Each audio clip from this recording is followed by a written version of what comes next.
చిత్తమే మీ పేర్లు రాసుకున్నా అని లిస్టు రాసిండు. మేము ఇప్పుడు లిస్టులో రాసిందని మేము వచ్చినాం. వచ్చిన తర్వాత ఇప్పుడు ఏమంటారు అంటే ఇక్కడ కొంతమంది ఆధార్ కార్డు పెట్టారు. ఇప్పుడు ఇట్లా కాదు, మొత్తం వీణాక లైన్ పెట్టుకొని అక్కడ టోకన్ ఇద్దామని అంటే మీరు మా పేర్లు అయితే లిస్టులో రాసుకున్నారు కదా, ఆ లిస్టు అయిపోయిన తర్వాత మళ్ళీ మిగతా వాళ్ళు లిస్ట్ ఇయ్యి. మొన్న ఇచ్చిన వాళ్ళు మళ్ళీ దాని ఆధార్ కార్డు పెట్టే డబుల్ వస్తాయి కదా, మీరే రాసుకున్నారు. ఆ మంచి ఆలోచన చేసి ఇప్పుడు మళ్ళీ వాళ్ళు ఇచ్చిన తర్వాత మిగతా ఆధార్ కార్డు మళ్ళీ రోజు ఇచ్చేయాలి. మేమేమో ఇబ్బంది పెడతాం, మీరు విడిచినట్టే మేము వస్తామండి అంటున్నాం. చైర్మన్ ఏమంటుండే వినాక రాట్ అంటుండట. కరెక్ట్ ముచ్చటేనా ఇది?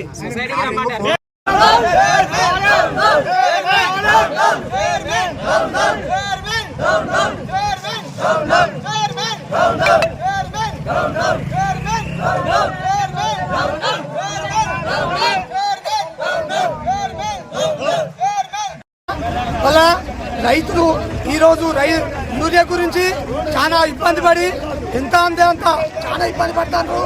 రైతు పాలన అని ప్రజాపాలన అని రేవంత్ రెడ్డి గారు హామీలు ఇచ్చి ఈరోజు ఇక్కడ రైతులను ఎంత కోసం ఉంచుకుంటారో మీరు ఒక్కసారి చూడండి. రైతులు యూరియా గురించి చాలా ఇబ్బంది పడుతున్నారు. కాబట్టి ప్రభుత్వం వెంటనే యూరియా బస్తాలు ఎక్కువ కేటాయించి రైతులను ఆదుకోవాలని మా యొక్క మనవి.